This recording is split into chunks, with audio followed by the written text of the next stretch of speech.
Hey guys and what's your body, it's Devesh back it again with a fresh video। So आज की इस video में discussion करेंगे advertising, personal selling and salesmanship की unit 5 का chapter number 1 और इस बुक का लास्ट चैप्टर हमारा एडवर्टाइजिंग का। इसके बाद बुक खत्म हो जाएगी। यूनिट 5 हमारी लास्ट यूनिट है और बीकॉम ऑनर्स बोल सकते हो, जो बीकॉम प्रोग्राम और ऑनर्स के बच्चे हैं सेमेस्टर 6 के, उनके लिए काफी ज्यादा अच्छी और बेनिफिशियल होने वाली है एडवर्टाइजिंग की सीरीज। तो आइए अब हम यहाँ पे करेंगे यूनिट 5 का चैप्टर 1। और इससे पहले मैं बता दूं, स्टार्ट करूं, अगर किसी को भी नोट्स परचेज करने हैं तो नोट्स के लिए कॉन्टैक्ट नंबर डिस्क्रिप्शन में दे रखा है। सारी नोट्स प्रिपेयर है, आपको जाके अगर कॉन्टैक्ट करके लेने हैं आप ले सकते हो। कॉन्टैक्ट नंबर आपको यहाँ भी शो हो रहा होगा व्हाट्सएप का, ठीक है। और एक और चीज, अगर किसी ने मेरी सारी चैप्टर वाइज वीडियो नहीं देखी तो कैसे देखोगे, डिस्क्रिप्शन में लिंक दे रखा है।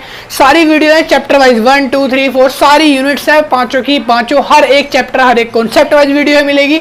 जाके फटाफट से उसको भी चेकआउट कर लेना अगर आपने इस वीडियो को नहीं देखा था अभी तक। तो अब देख लिया, वीडियो को लाइक करना, चैनल को सब्सक्राइब करना। आइए करते वीडियो को स्टार्ट। तो हम आ चुके हैं यूनिट नंबर 5 पे। ठहरिए रुकिए, देखो अगर आप यूनिट नंबर 5 को देख रहे हो, आपने यूनिट नंबर 3rd और 4th नहीं देखी, 2nd 1st नहीं देखी, तो क्या कर रहे हो भाई, रुको, बंद करो इसे और जाके पिछली देख के आओ।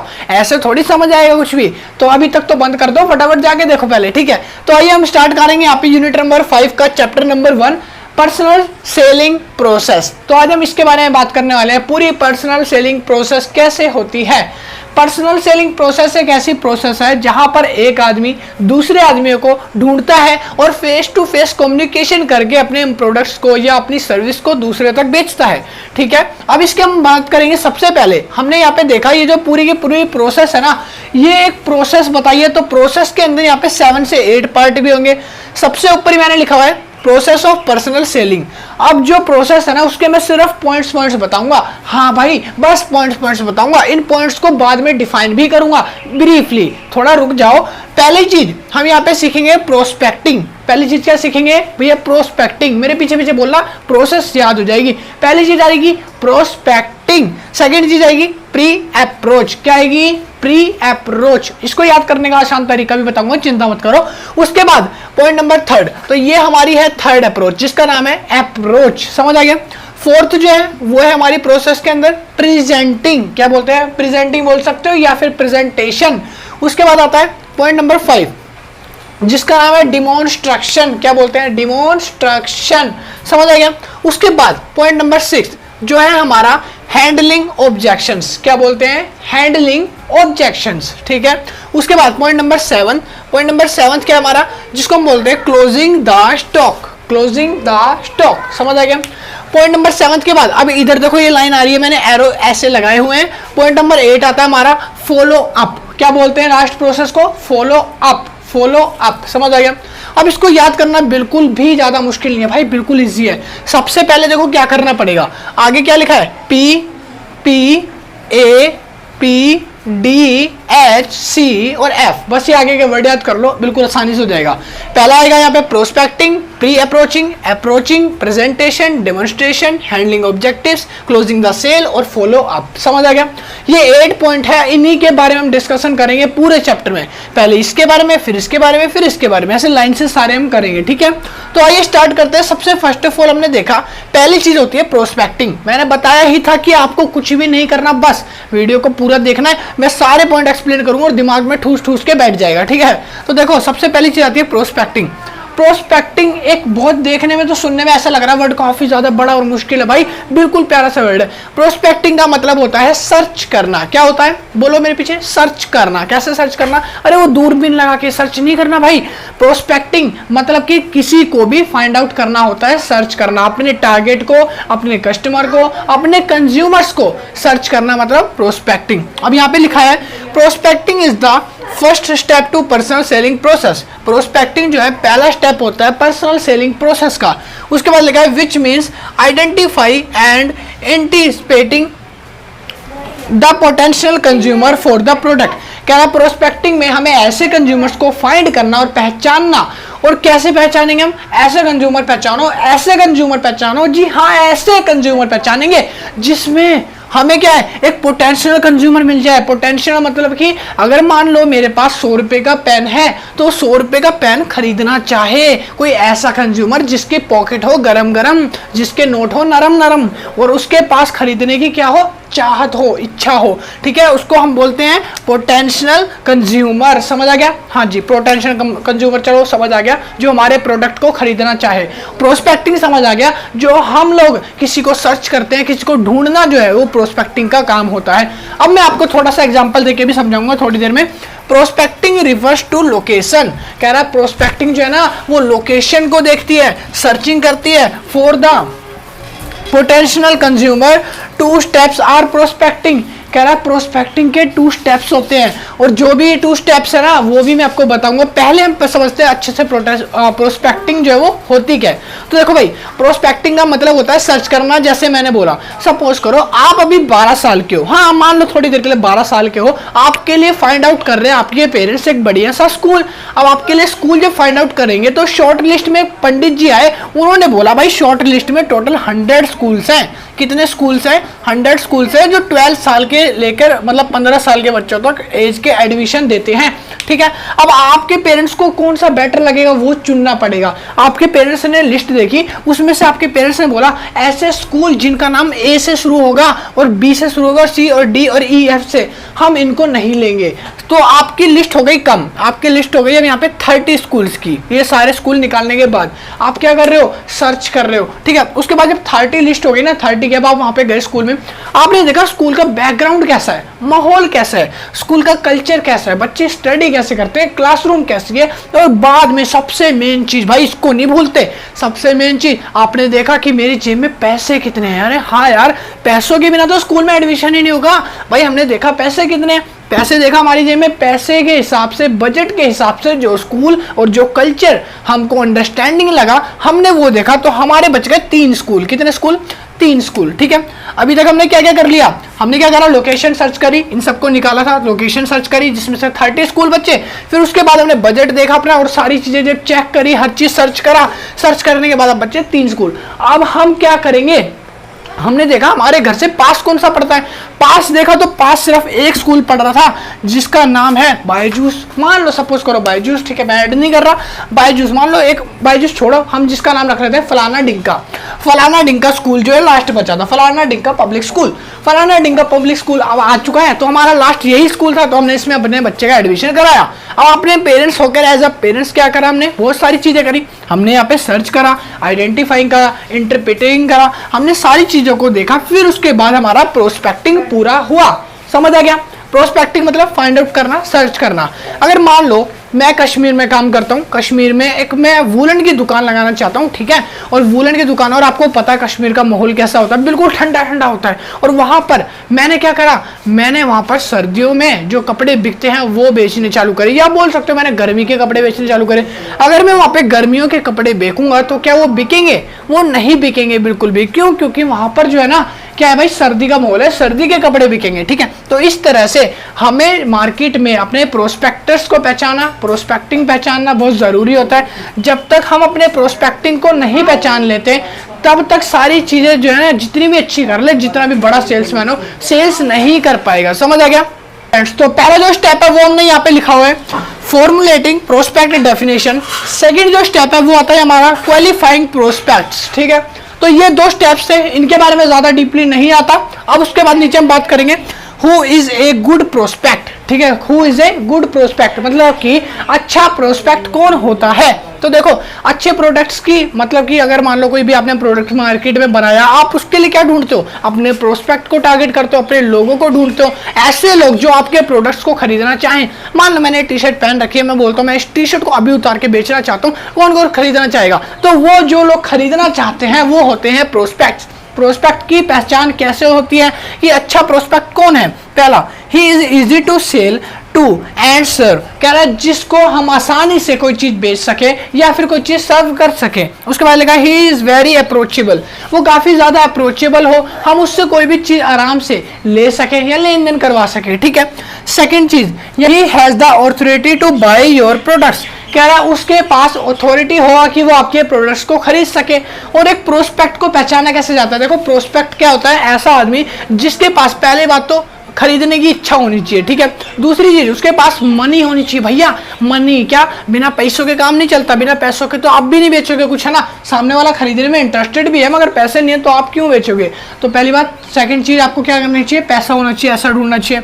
तो यहाँ पे लिखा थर्ड, उसके बाद a good prospect has a need your products can help to satisfy. कह रहा है एक ऐसे प्रोस्पेक्ट्स को ढूंढो या ऐसे कंज्यूमर या कस्टमर को ढूंढना चाहिए जिसको आपके प्रोडक्ट की नीड हो, आपके प्रोडक्ट से उसको सेटिस्फाई मिलता हो या सेटिस्फेक्शन मिलता हो, ठीक है। उसके बाद नेक्स्ट स्टेप जो है वो हम यहाँ पे करेंगे।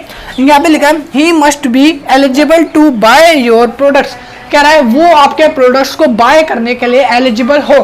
सपोज करो एक आपने मान लो बहुत बढ़िया और बहुत महंगा आलीशान सा घर खरीदा, ठीक है। अब आप किसके लिए मतलब अपना प्रोस्पेक्टस ढूंढ रहे हो या फिर बोल सकते हो कस्टमर या कंज्यूमर ढूंढ रहे हो। अब आप गए किसी झुग्गी बस्ती के एरिया में, वहां पे लोगों को कोई कदर ही नहीं है और उस महल की कीमत लगा रहे हैं 5,000, 7,000, 6,000, जबकि वो करोड़ों का है। तो यहाँ पर एलिजिबल प्रोस्पेक्टस भी ढूंढने चाहिए। उसके बाद लिखा है यहाँ पे and buying products and services which are scored only to those who are major. कह रहा है उन लोगों को अपने चीजों को बेचो जो मेजर हो, मतलब कि बोल सकते हो जैसे मेजर मतलब अभी हमने सीखा है बचपन से कि 18 से नीचे माइनर, 18 से ऊपर मेजर। तो मेजर मतलब ऐसे अंडरस्टैंडिंग लोग होने चाहिए, एलिजिबल होने चाहिए, जो आपको नॉलेज को जानते हो, जो आपकी चीजों के बारे में, प्रोडक्ट्स के बारे में जानते हो, तो ही वो उसको खरीदना चाहेंगे ना। तो ये सारी खूबियां जो होती है एक गुड्स प्रोस्पेक्ट में होती है। तो आपको समझ आ गया होगा। इसके बाद के पॉइंट्स लिखवाता हूं, पहले आप इसको उतार लो।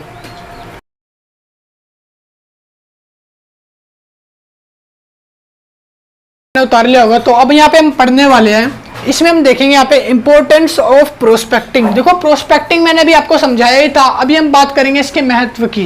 प्रोस्पेक्टिंग इंपॉर्टेंस क्या होती है और ये क्यों जरूरी है हम लोगों के लिए, यहाँ पे हमने बताया। इसमें लिखा सबसे पहले without prospecting there would be no more leads. अगर आप प्रोस्पेक्टिंग नहीं करते, अगर आप प्रोस्पेक्टिंग करना नहीं जानते, कुछ सर्च करना नहीं जानते, तो उसके बाद आपको यहाँ पर कोई भी नई लीड्स यहाँ पे नहीं मिलती है, ठीक है। आगे सेकंड स्टेप में लिखा it helps in connecting with the buyers that are buy now.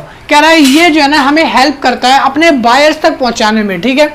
और ये जो है हमारी हेल्प करता है कि हम अपने बायर्स तक कैसे कनेक्ट हो सकते हैं जो हमारे प्रोडक्ट्स के इच्छुक हैं, या बोल सकते हो जो हमारे प्रोडक्ट्स को डिजर्व करते हैं, जो खरीदना चाहते हैं, ठीक है। उसके बाद पॉइंट नंबर थर्ड लिखा है it helps to understanding the consumer या कस्टमर। कह रहा है प्रोस्पेक्टिंग हमें किसी भी कंज्यूमर या किसी भी कस्टमर को नोइंग करने में, पहचानने में, आइडेंटिफाई करने में, ये समझने में बहुत ज़्यादा हेल्प करता है। जब हम किसी भी कंज्यूमर को सर्च करते हैं, हमारे पास मान लो ये मेरे पास एक लिस्ट आई है जिसमें अननोइंग पर्सन है, सारे के सारे कम से कम 1000, लाख, 2 लाख, 100, 200, ये सारे अननोइंग पर्सन है। इनके अंदर से प्रोस्पेक्टिंग जो है वो सर्च करने का काम करती है। क्या करती है? सर्चिंग का काम, सर्च करके इनकी इंफॉर्मेशन गैदर करने का काम आगे जो अगली अप्रोच है उसमें हम बताएंगे। तो ये सारी क्या है? प्रोस्पेक्टिंग का काम है, जो एक कस्टमर को आइडेंटिफाइंग और अंडरस्टैंडिंग करने में बहुत ज्यादा मदद करती है। पॉइंट नंबर फोर्थ है they focus is on select groups of people. और ये क्या करती है? ग्रुप बोल सकते हैं ग्रुप ऑफ पीपल के अंदर से सिलेक्ट करने का काम करती है। कैसे? अगर मैं आपको एग्जांपल देके समझाऊं, मान लो आप एक मार्केट में गए हो, ये आपकी मार्केट की सड़क है, ठीक है। आप यहाँ पर खड़े हो इस जगह पर और आपके पास दिख रहा है आपको 1 2 3 4 5 6 7 8 9 10, ये 10 लोग खड़े हैं और इस जगह पे सिर्फ 2 लोग खड़े हैं, यहाँ पे एक अकेला बंदा खड़ा है। अब आप अपनी प्रोस्पेक्टिंग मार्केट जब सर्च करने जाओगे तो आपका मेन फोकस क्या रहता है? टारगेट, आपकी ऑडियंस, पीपल्स, लोग। तो आप क्या करोगे? आप अगर यहाँ पे हो तो आप किस साइड जाओगे? पहले इस एक बंदे पे, या ये जो 2 बंदे खड़े हैं इन पे, या ये जो ग्रुप ऑफ पीपल खड़ा है यहाँ पे।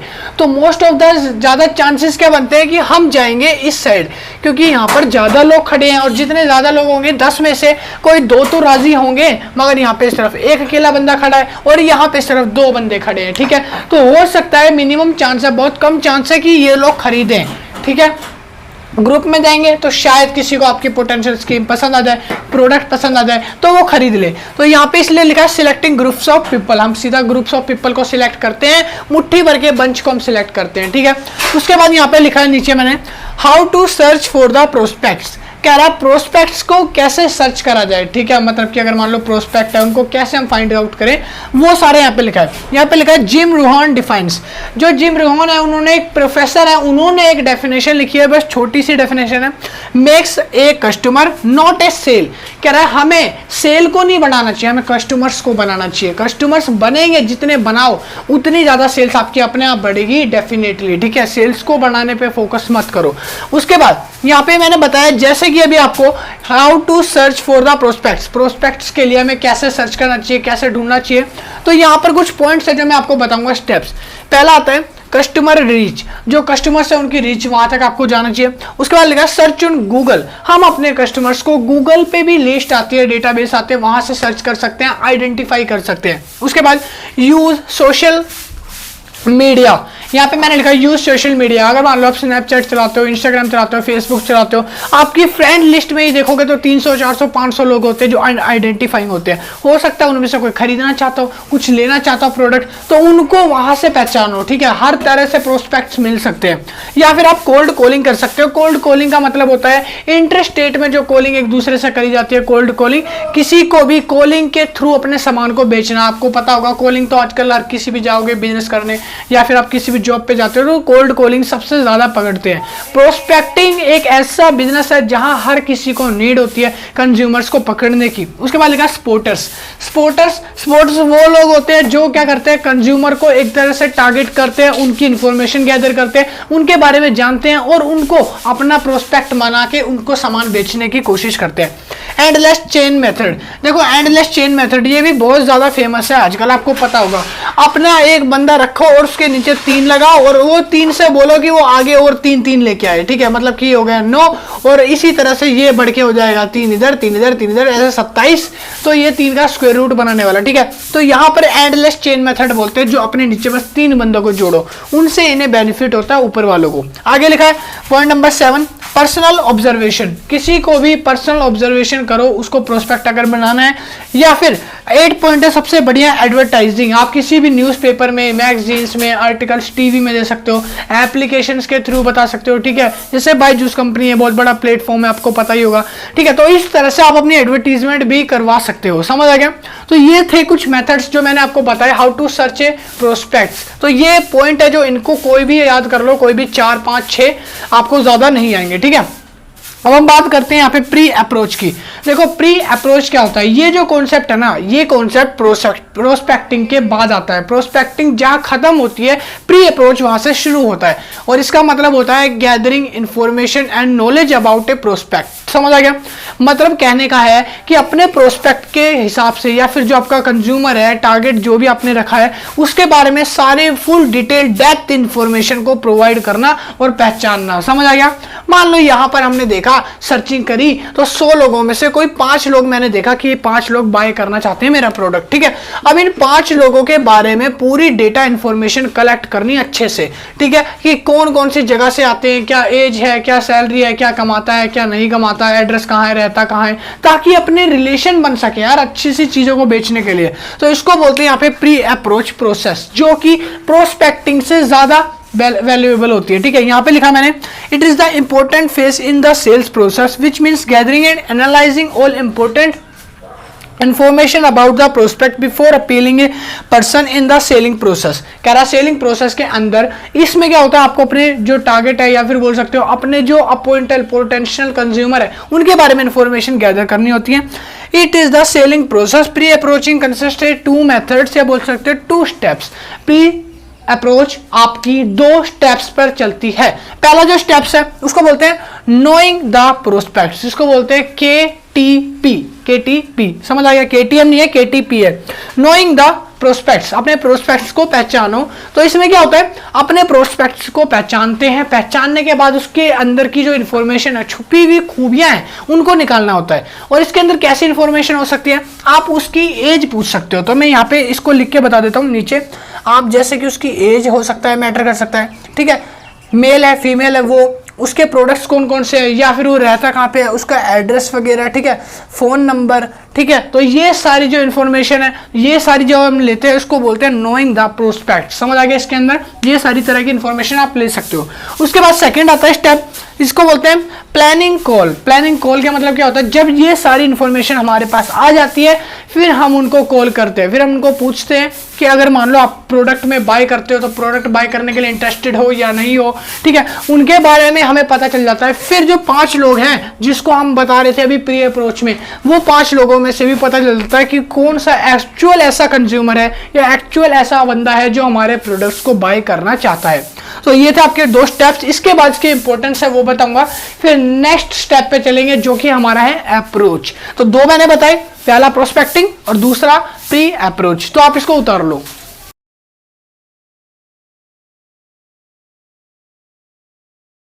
तो अभी तक जो मैंने बताया था आपने उतारा। अब उसके बाद जो नेक्स्ट कॉन्सेप्ट है वो हम पढ़ेंगे। यहाँ पे मैंने लिख दिया यहाँ पे इंपॉर्टेंस ऑफ प्री अप्रोच। देखो प्री अप्रोच अभी मैंने बताया था, अब प्री अप्रोच की जो इंपॉर्टेंस है ना वो यहाँ पे बता रहा हूँ। तो पहला पॉइंट मैंने यहाँ पे लिखा है, ज्यादा नहीं लिखे, मैंने 2 लिखे, आपको समझा रहा हूँ। क्या है यहाँ पे? Due to pre approach in the selling process service, यहाँ पे लिखा है। तो जो इसका पहला, हाँ फ्रेंड्स, तो उतार लिया। अब उसके बाद जो है ना वो कॉन्सेप्ट मैं यहाँ पे आपको बता रहा हूँ। यहाँ पे सबसे पहले मैंने लिखा है importance of pre approach. Importance बताएंगे अब प्री अप्रोच की, ठीक है।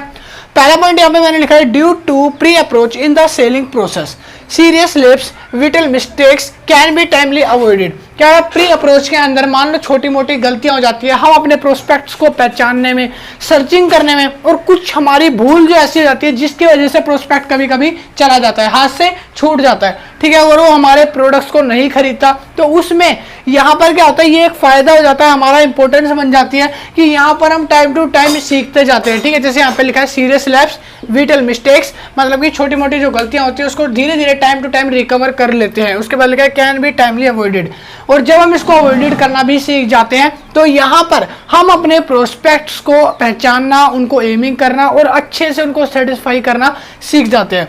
Point number 2, the effort and time serving will be there as it set the platform of the meeting only the genuine। कह रहा है हम जितने भी एफर्ट्स करते हैं, जो भी चीज़ें हम गुड्स एंड सर्विस प्रोडक्ट बनाते हैं, उनको किस तरह से लोगों के आगे सर्विस किया जाए, किस तरह से लोगों के आगे परोसा जाए, लोगों को किस तरह से समझाया जाए कि उनको हमारी कंपनी का मोटिव समझ आ जाए, हमारी टेक्निक समझ आ जाए, या फिर बोल सकते हो जो हम काम कर रहे हैं वो सारा समझ आ जाए। क्योंकि कंज्यूमर का मतलब होता है एक ऐसा आदमी जो आपकी हर चीज़ को जानता है, पहले समझेगा, जानेगा, उसके बाद ही वो कुछ खरीदेगा। और हमारा काम क्या होता है? अपने टारगेट ऑडियंस को ढूंढना, फाइंड आउट करना और फाइंड आउट करना। तो इसीलिए हमें उनको ऐसा ट्रीट करना चाहिए, हमें उनको ऐसा प्लेटफॉर्म देना चाहिए जहां पर उनको लगे कि हाँ कुछ लेवल ऑफ सेटिस्फैक्शन तो हमें यहाँ पे प्रोवाइड किया जा रहा है, ठीक है। इसलिए यहाँ पे लिखा है जेन्युइन मीटिंग्स कर सकते हैं हम, जिससे हम अपनी बातों को उनसे ज़्यादा कंडक्ट कर सकें, उनको ज़्यादा समझा सकें अच्छे से, ठीक है। तो ये थी हमारी प्री अप्रोच की इंपॉर्टेंस।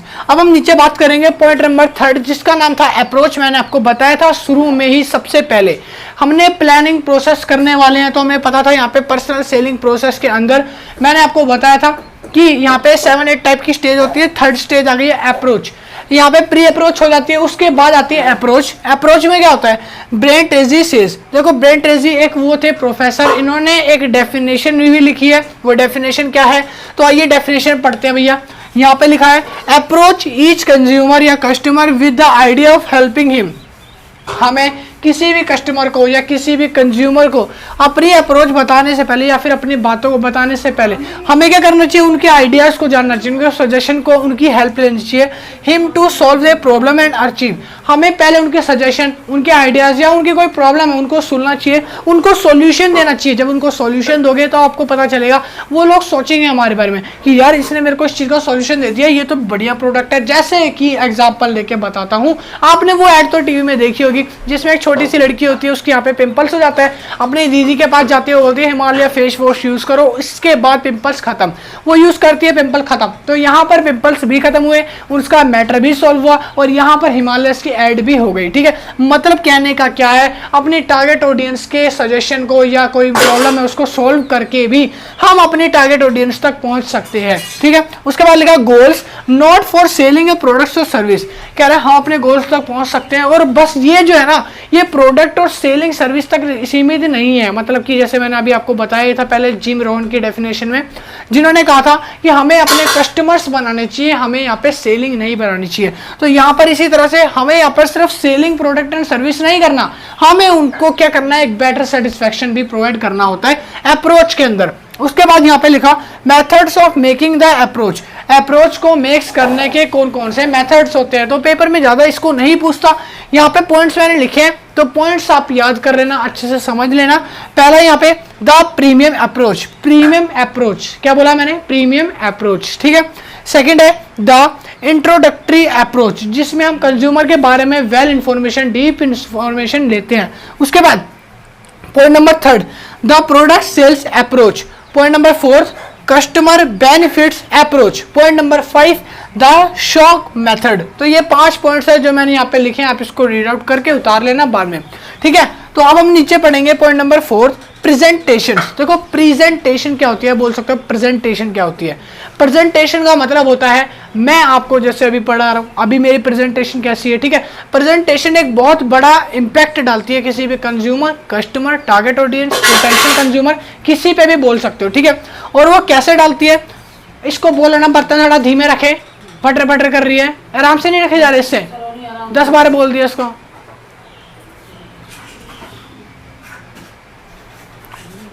तो ये कैसा इंपैक्ट डालती है वो भी हम यहाँ पे देखते हैं। सपोज करो मान लो मैं आपके पास कुछ बेचने आता हूँ, ठीक है। जब मैं आपके पास बेचने आता हूँ तो मैं अटक अटक के बोलता हूँ, हिचकिचा के बोल रहा हूँ, ठीक है। तो इसमें क्या होगा, आपका मन बिल्कुल भी नहीं करेगा मेरी बातों को सुनने का। आप बोलोगे नहीं भाई पहले तो सीख क्या, उसके बाद आके बोलियो। या फिर मान लो मैं आपके घर पे आता हूँ, मैं डोर नॉक करता हूँ, मैं बोलता हूँ मैडम मेरे को कुछ बेचना है, और अचानक से मेरे को छींक आ जाती है, या फिर मेरे को मान लो खांसी आ जाती है, और मैं आपसे हेलो करने ही वाला था, उससे पहले मेरे को छींक आ जाती है। हेलो करते ऐसे छींक करके मैं हेलो करता हूँ, और आप लोग क्या बोलते हो, अनहाइजीनिक यार, छी छी छी, छोड़ो इसको, भागने में।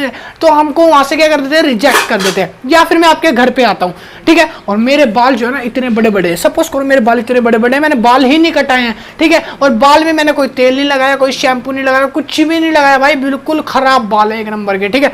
तो बाल यूं बिखरे बिखरे और आगे ऐसे फैले हैं, और मेरे हाथ में जो मेरे टी शर्ट वी शर्ट है ना, ऐसे शर्ट थोड़ी सी शर्ट बाहर को निकली हुई है एक साइड से, और मेरे एक साइड की यहाँ पे तो हाथ की बाजू जो मैंने फोल्ड कर रखी है, एक साइड की खुली हुई है, ठीक है। और मेरा जो चेहरा है ना वो दिख नहीं रहा क्योंकि बालों से ढका हुआ है। अब मैं आपके पास आता हूँ ऐसा बन के, और आपसे बोलूंगा गेट खटखटा के, मैडम मैं इस कंपनी से आया, मेरा ये प्रोडक्ट है। आप पहले जो है ना मेरी हालत देखोगे, तभी आप मना कर दोगे, रिजेक्ट कर दोगे। इसको बोलते हैं प्रेजेंटेशन।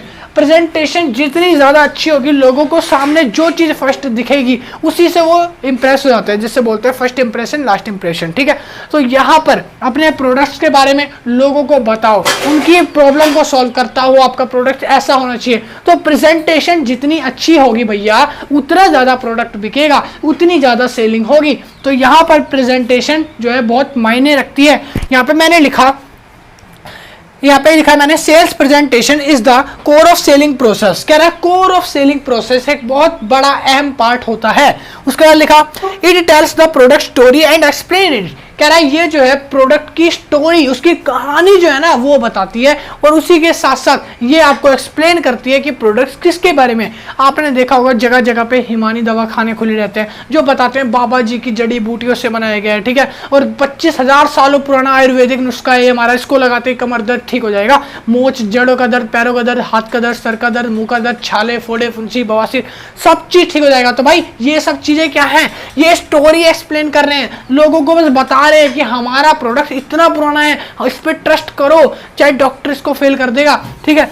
देखो उसके बाद यहाँ पे लिखा है it's benefit to the products the main objectives of the social, या बोल सकते हो sale representation, it create desire and interest for the products. कह रहा है लोगों के अंदर मन में इच्छा बढ़ाना, मतलब कि इच्छा बढ़ाना, या बोल सकते हो उनके डिजायर्स, उनकी वांट्स, उनकी नीड्स को इंक्रीज करना, गोल को अटेन करने के लिए, ठीक है। और यहाँ पे लिखा उनका इंटरेस्ट पैदा करना, उनकी डिजायर पैदा करना, अगर किसी की इच्छा ना हो तो इच्छा पैदा कर देना, ये सारा काम होता है हमारा प्रेजेंटेशन का। ऐसी प्रेजेंटेशन देनी चाहिए क्योंकि लोग सोचे हाँ भाई ये तो खरीदना ही चाहिए, ये तो काफी ज्यादा अच्छा है। और इसीलिए यहाँ पर एक छोटी सी चीज और मैं आपको बताऊंगा। देखो यहाँ पे लिखा है the principle of Aida model is, यहाँ पे लिखा है फॉर्मूला इज अप्लाई हियर। यहाँ पे आइडा मॉडल का फॉर्मूला भी अप्लाई होता है। अब आप पूछोगे ये आइडा क्या है रे, तो आइडा मैं बताऊंगा उससे पहले ये सारा समझ लिया, अब आइडा मॉडल समझाऊं तो देखो, आइडा मॉडल का मतलब क्या होता है, इसके अंदर सिर्फ 4 वर्ड्स होते हैं और कुछ भी नहीं है, ए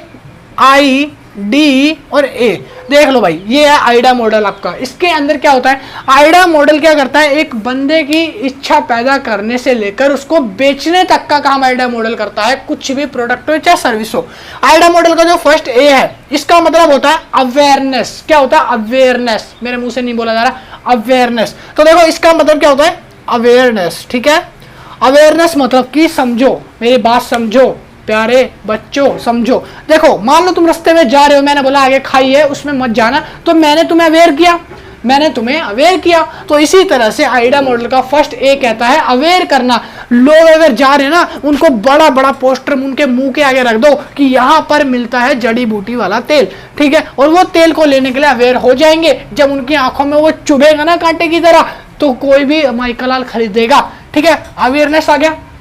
सेकंड चीज पढ़ते हैं, मान लो वो हमने अवेयर तो कर दिया, मैंने उसको अवेयर तो कर दिया, वो अवेयर हो गया, उसके दिमाग में ना अभी घंटी बची है सिर्फ, अब घंटी को क्या करना है, घंटे तक पहुंचाना भैया, डोर तक पहुंचाना है। तो उसके लिए सेकंड मॉडल काम करेगा जो कि हमारा है आई। आई मतलब इंटरेस्ट, क्या बोलते हैं, इंटरेस्ट, ठीक है।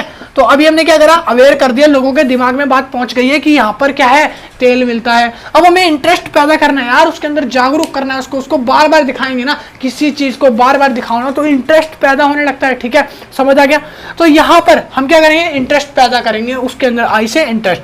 फिर जब उसके अंदर इंटरेस्ट पैदा हो जाएगा उस चीज को देखने के लिए, सपोज करो केजीएफ चैप्टर 2 को मैंने अभी तक नहीं देखा, हाँ यार मैं सच्ची बता रहा हूँ, रियल में अभी तक नहीं देखा, मगर इतने ज्यादा प्रमोशन करा, इतने ज्यादा लोगों की फैन फॉलोइंग, इतने ज्यादा की कमाई कर चुकी है ना वो, तब उसके बाद मेरे को लगा कहीं ना कहीं इंटरेस्ट मेरा भी पैदा हुआ कि हाँ देखनी चाहिए। फाइनली मैं देखने बैठा, 5 मिनट बाद नींद आ गई, सो गया मैं उसको बंद करके, फिर भी नहीं देख पाया क्योंकि इंटरेस्ट ही नहीं था ना भैया। तो इसीलिए इंटरेस्ट को पैदा करना, उसको बार बार जितना आप दिखाओगे ना उतना ज्यादा इंटरेस्ट पैदा होगा। उसके बाद हम बात करते हैं यहाँ पे डी, मतलब कि डिजायर। डी जो हमारा डी है ना, डी मतलब ऐसे मेरा नाम भी होता है, मैं अपना नाम ले सकता था मगर नहीं लिया, ये मेरा बड़प्पन है और आप लोगों का छोटप्पन। तो देखो यहाँ पे डी मतलब होता है डिजायर। किसी भी चीज को खरीदने के लिए एक डिजायर होनी चाहिए, एक अंदर से भूख आनी चाहिए कि हाँ ये तो मेरे को खरीदनी है। अभी मैंने आपको तेल दिखाया था, अभी अंदर इंटरेस्ट पैदा किया मैंने, अभी ये भी पैदा किया ना, तो अभी क्या करेंगे, डिजायर खरीदेंगे, हम उसकी इच्छा करेंगे, हमको ये चाहिए, तलब लग गई भैया। तो जब हमारी इच्छा पूरी हो जाएगी, मतलब कि डिजायर पूरी हो जाता है, तो आइडा मॉडल का पॉइंट नंबर 3 पूरा हो जाता है। उसके बाद आता है हमारा लास्ट पार्ट जिसको हम बोलते हैं ए। ए का मतलब क्या होता है, एक्शन। क्या होता है, एक्शन। मैं फिल्म वाले एक्शन की बात नहीं कर रहा, मैं बात कर रहा हूं एक्शन, मतलब कि अब उसको फाइनली खरीदने को तैयार हो आप। मैंने फिल्म देखा, फिल्म के लिए डिजायर हुई, इच्छा हुई, मैंने उसको देखा था, अवेयर हुआ, फिर उसका डिजायर बनाई, फिर इच्छा बनाई, अब मैं उसको फाइनली देख रहा हूं, मतलब मैं एक्शन कर रहा हूं। अब आप प्रोडक्ट्स को, जो तेल था मेरा उसको आपने देखा, इच्छा हुई, आप खरीदना चाहते हो, अब आपने उसको खरीदा या खरीदने आ गए हो फाइनली, तो वो एक्शन होता है जब हम प्रोडक्ट्स को एक्शन में लेते हैं। ये 4 स्टेप थे, इन 4 स्टेप के ऊपर ही पूरा आइडा मॉडल टिका है। अब आपको इसके बाद आइडा मॉडल समझने की या कोई दूसरी वीडियो देखने की जरूरत नहीं है। आइडा मॉडल बस ये 4 स्टेप पे होता है। सिंपल सा लिखना, आइडा मॉडल का मतलब क्या होता है भैया, आइडा मॉडल का मतलब होता है एक बंदे की, कंज्यूमर की वांट्स को पहचानना, उसको शुरू से वांट्स को, इच्छा को लाने से लेकर इच्छा को अप्लाई करने तक, जब तक वो खरीद नहीं लेता उसके पीछे लगे रहो। और 4 स्टेप बता देना, AIDA, awareness, interest, desire and action, बस आइडा मॉडल खत्म। और ये पूरा कॉन्सेप्ट हो गया यहाँ पे ठप। और हम निकलते हैं नेक्स्ट वीडियो में, मतलब कि नेक्स्ट वीडियो नहीं यार, यही वीडियो मैं इसके आगे का लिखवाता हूँ, पहले आप इसको उतार लो।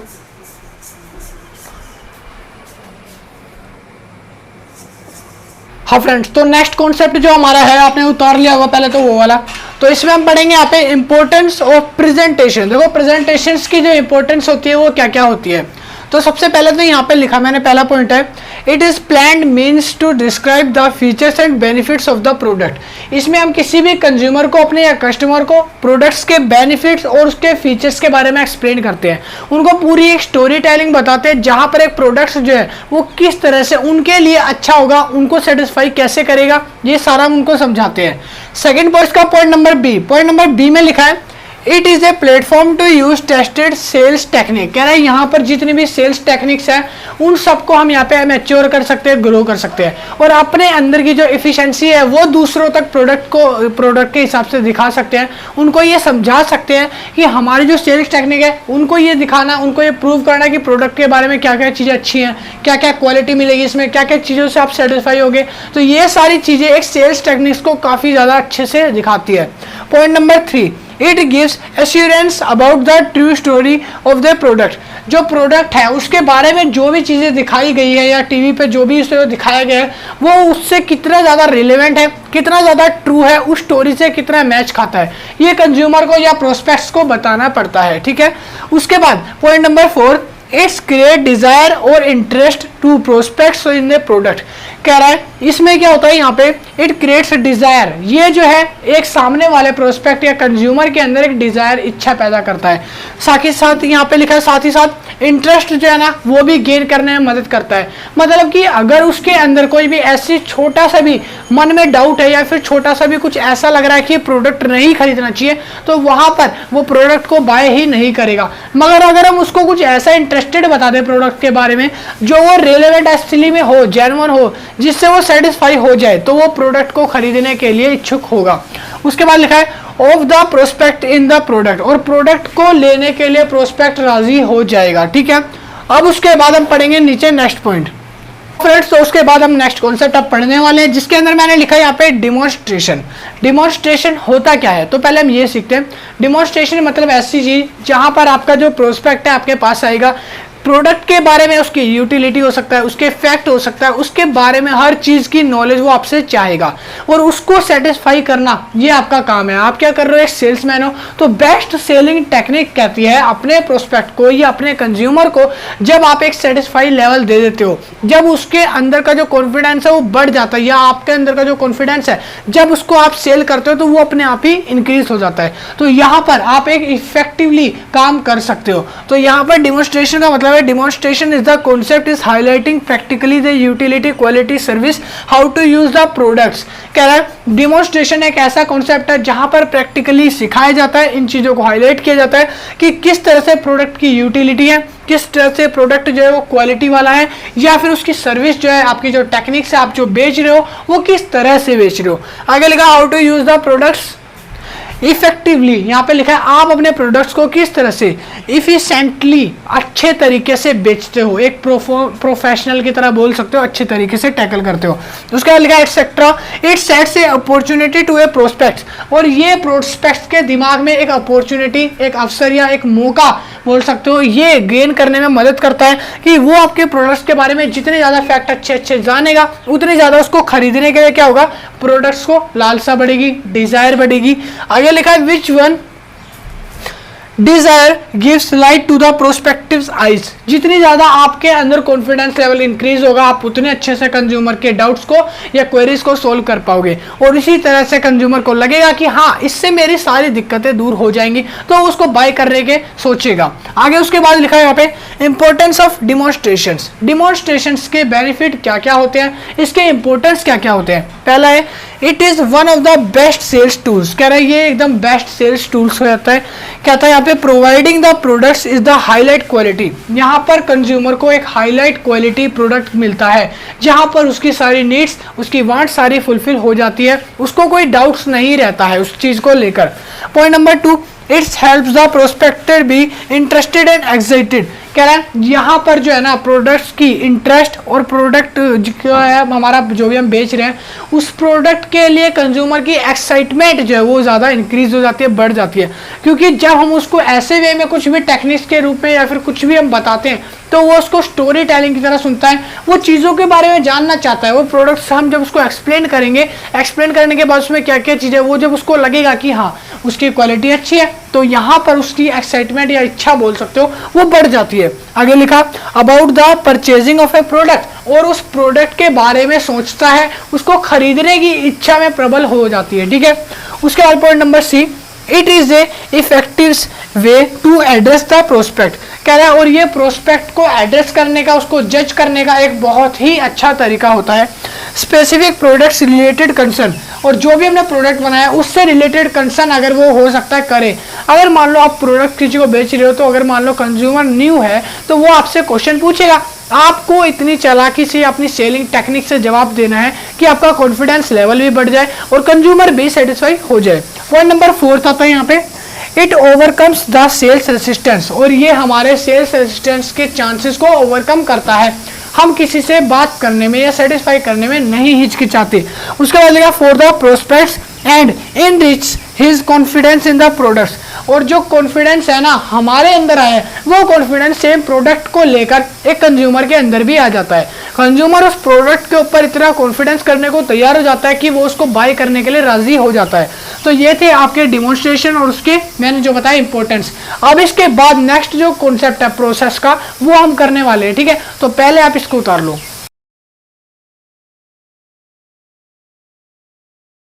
तो अभी तक जो मैंने बताया था वो आपने उतार लिया। तो अब उसके बाद हम नेक्स्ट पॉइंट है हमारा जो कि प्लानिंग प्रोसेस है, बोल सकते हो personal selling process, sorry planning नहीं है, पर्सनल सेलिंग प्रोसेस का नेक्स्ट पॉइंट है पॉइंट नंबर 6, हैंडलिंग ऑब्जेक्शंस। देखो हैंडलिंग ऑब्जेक्शंस एक मजेदार कॉन्सेप्ट है और काफी बड़ा भी कॉन्सेप्ट है ये।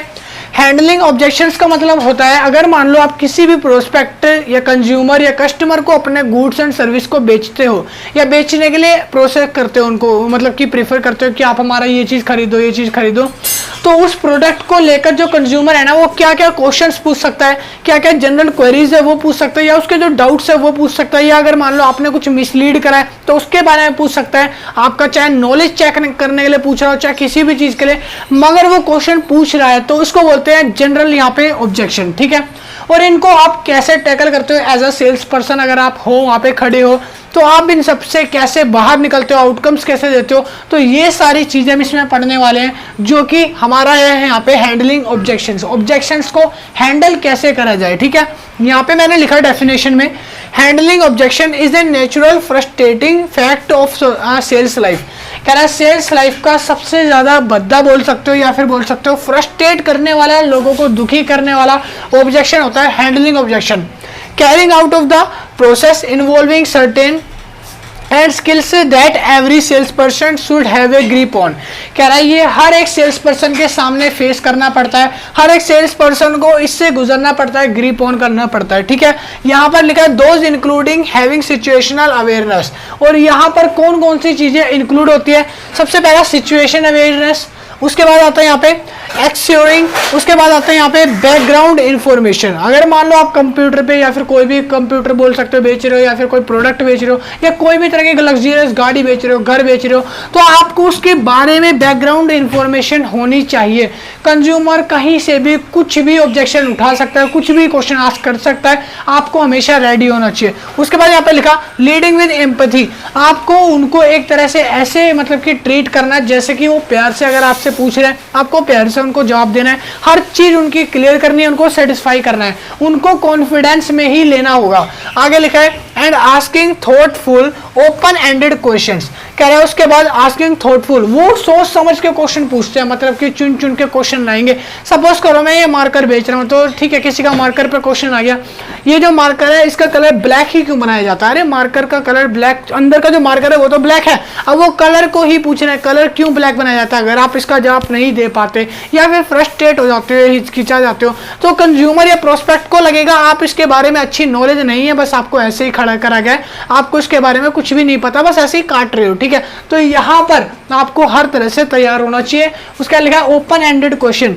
हर तरह से ओपन एंडेड मतलब चारों तरफ से ऐसे ऐसे क्वेश्चन पढ़ेंगे ना कि भाई दिमाग ही गुल हो जाएगा, ठीक है। उसके बाद यहाँ पे लिखा हैंडलिंग ऑब्जेक्शंस के नीचे मैंने इंपॉर्टेंस ऑफ ऑब्जेक्शंस, ऑब्जेक्शंस क्यों पूछे जाते हैं, इनकी जरूरत क्यों होती है कंज्यूमर को। कंज्यूमर सीधा सीधा भी तो चीज ले सकता है ना, क्यों पूछ रहा है ब्लैक कलर का है क्या कलर का है, लेना ही लेनी तो चला जा, तो भाई चला ही जाएगा यार, ऐसे मत बेचा करो। उसके बाद यहाँ पर पूछा गया इंपॉर्टेंस ऑफ ऑब्जेक्शन, ऑब्जेक्शंस के इंपॉर्टेंस बताने यहाँ पे क्यों पूछते हैं। तो पहला यहाँ पे लिखा मैंने ए ऑब्जेक्शन सेटिस्फाई द प्रोस्पेक्ट, कह रहा है ऑब्जेक्शन ही सेटिस्फाई करते हैं किसी भी प्रोस्पेक्ट या कंज्यूमर को, जब तक वो क्वेश्चन नहीं पूछता उसकी फितरत पूरी नहीं होती है। उसके बाद लिखा object prospect about the uses of product. अगर मान लो प्रोस्पेक्ट जो है वो नया यूजर है तो उसको प्रोडक्ट के बारे में नहीं पता, तो वो पूछेगा यूजेस ऑफ प्रोडक्ट, इस प्रोडक्ट के यूज क्या है, इसको कहाँ यूज करते हैं, कैसे यूज करना है, ये बना कब है। तो नॉर्मल इस टाइप के क्वेश्चन जब हम उसको आंसर दे देंगे तो वो सेटिस्फाई हो जाता है। बी पॉइंट लिखा है they are opportunity to learn more. कभी कभी वो हमसे और ज्यादा उसके बारे में सीखना चाहता है, उसका मौका चाहिए। About the prospect and solve their problems. हम जब उनकी सॉल्यूशन करते हैं या प्रॉब्लम को सॉल्व कर देते हैं तो उससे हमें क्या मिलता है, एक अपॉर्चुनिटी मिलती है, एक अवसर मिलता है कि किस तरह से लोगों को टैकल करा जाए, किस तरह से प्रोडक्ट के बारे में आगे लोगों को बताया जाए। ठीक है, लोग किस तरह का बिहेव करते हैं एक प्रोडक्ट को लेकर। ठीक है, उसके बाद लिखा है point number 3, a sincere objection gives a salesman a chance to secure better understanding. एक सिंसियर ऑब्जेक्शन जो है ना, मतलब कि एक ऑब्जेक्शन या एक कमी जो है बोल सकते हो, वो एक सेल्स पर्सन को जब मिलती है तो सेल्स पर्सन के लिए चुनौती होती है, वो उसको किस तरह से टैकल करता है, किस तरह से उसको ओवरकम करता है और उससे बाहर आता है। ठीक है, तो यहाँ पर एक सेल्स इफेक्टिवनेस भी दिखाता है यहाँ पे। ठीक है, उसके बाद यहाँ पे लिखा है D, it is the biggest challenge for the salesman. कह रहा सेल्समैन के लिए एक बहुत ही बड़ा चुनौती वाला काम होता है किसी पर्सन के या प्रोस्पेक्ट्स के ऑब्जेक्शंस का रिप्लाई करना या उसके बारे में उनको बताना। आगे लिखा to best satisfying the customer, और कस्टमर को या कंज्यूमर को किस तरह से सेटिस्फाई करा जाए, ये एकदम बेस्ट सेटिस्फैक्शन लेवल देता है। ठीक है, उसके बाद ये थे हमारे इंपॉर्टेंस जो मैंने आपको बताए। अब हम नीचे उसके देखेंगे, यहाँ पे लिखा है why do the prospect object. कोई भी प्रोस्पेक्ट ऑब्जेक्ट क्यों करता है, वो क्वेश्चन क्यों पूछता है। सपोज करो मैं आज 1 किलो दाल लेने गया, मैं दाल लेने समय मैंने उसको बोला कि मेरे को 1 किलो दाल चाहिए, अलेर वाली पीली वाली दाल चाहिए। ठीक है, उसने दाल दे दी। अब मैं उससे पूछूं कि ये जो दाल है ये छोटी ही क्यों होती है, अब उसको जवाब देना पड़ेगा, उसको अपनी दाल बेचनी है तो वो क्या करेगा, जवाब देगा। अब मैं कैसे भी क्वेश्चन पूछ सकता हूँ, दाल से रिलेटेड हो कैसे भी हो, उसको जवाब देना पड़ेगा। नहीं देगा तो मैं तो सिंपल सा बहाना बोल दूंगा कि मेरे को दाल पसंद नहीं आई है क्योंकि तू जवाब नहीं दे पाया, या फिर हम बोल सकते हैं नहीं सर हमें नहीं चाहिए दाल। ठीक है, क्योंकि कंज्यूमर जो है वो सारी चीजें जब तक सेटिस्फाई नहीं होगा लेगा नहीं, और वो कोई भी बहाना लगा सकता है आपकी चीजों को ना लेने का। और आपको तैयार होना चाहिए अपनी कमियों को छुपाकर उनको ओवरकम में लेने का। ठीक है, यहाँ पर बोला इसी तरह से पहला पॉइंट, ए प्रोस्पेक्ट में be afraid of the purchasing the wrong types of product. एक प्रोस्पेक्ट या एक कंज्यूमर किसी भी नए टाइप्स के प्रोडक्ट को खरीदने से पहले थोड़ा डरता है, अफ्रेड होता है। तो इसी मारे वो अपने क्वेश्चन या कंज्यूमर अपने जो क्वेश्चन है वो सामने सेल्स पर्सन से रखता है। सपोज करो मैं 1 लाख की पहली बार, मैं बोल सकता हूँ 1 लाख की छोड़ो 1 करोड़ वाली गाड़ी खरीदने जा रहा हूँ पहली बार, मेरे को नहीं पता गाड़ी के बारे में, तो मैं हर छोटी छोटी चीज भी पूछूंगा ना भाई कि ये चलती है नहीं चलती, टायर है इसके नहीं है, क्योंकि मैं पहली बार ले रहा हूँ, 1 करोड़ रुपए बहुत ज्यादा होते हैं। तो यहाँ पर मैं क्या कर रहा हूँ, डर रहा हूँ कि मैं पैसे जो इन्वेस्ट कर रहा हूँ वो गलत जगह ना इन्वेस्ट हो जाए। उसके बाद सेकंड चीज यहाँ पे लिखा है दूसरा, देयर इज ए नेचुरल हेजिस्टेंस। कह रहा है ये एक नेचुरल हेजिस्टेंस है जो आम लोगों में होती है, जो हिचकिचाहट सबको होती है। ठीक है, कह रहा है to new and unfamiliar ideas and things. कोई भी मार्केट में न्यू प्रोडक्ट लॉन्च हुआ है, कोई भी आपने नया आइडिया आपकी कंपनी ने निकाल दिया, तो उससे जब कोई सेल्स पर्सन उसको बेच रहा है तो सामने वाला प्रोस्पेक्ट उससे वाकिफ नहीं है, पहली बार देखा है उस प्रोडक्ट को, तो उस पर ट्रस्ट करने में टाइम लगता है। तो इसलिए वो थोड़े बहुत आपके क्वेश्चन पूछेगा, उसके बारे में जानना चाहेगा। उसके बाद point number 3, in past the prospect में हैव एक्सपीरियंस अनप्लीजेंट एक्सपीरियंस। कह रहा है इन पास्ट मतलब कि पहले समय कभी वो ऐसा हुआ हो कि आपने जो अभी मान लो मैं बेच रहा हूँ, ये जो मार्कर है इसका नाम है Doms refill permanent marker, white board marker.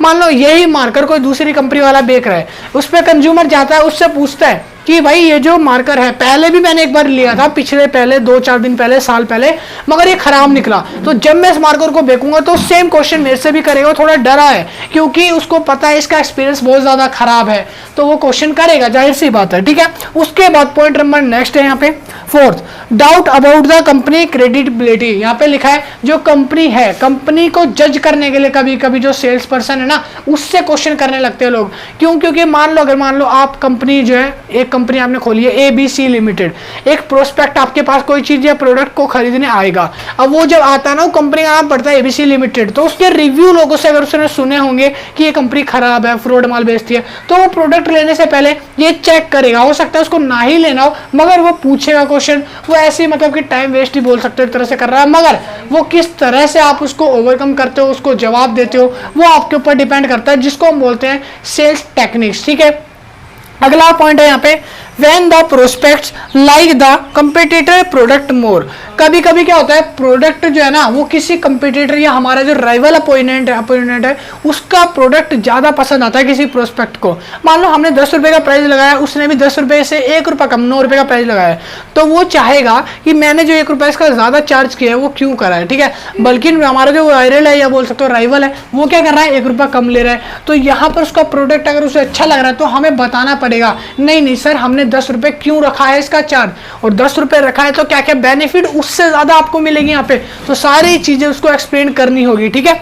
उसके बाद पॉइंट नंबर नेक्स्ट मैंने लिखा, the salesman may make false claims for his product. कभी कभी सेल्समैन, अगर आपने एडवर्टीजमेंट देखी हो, अपने प्रोडक्ट्स को बेचने के लिए इतना ज़्यादा वीएफएक्स, इतना ज़्यादा फॉल्स इन्फॉर्मेशन का यूज़ करते हैं ताकि प्रोडक्ट को जल्दी लोग खरीदे, जो कि एक्चुअल में रिलेवेंट नहीं होता।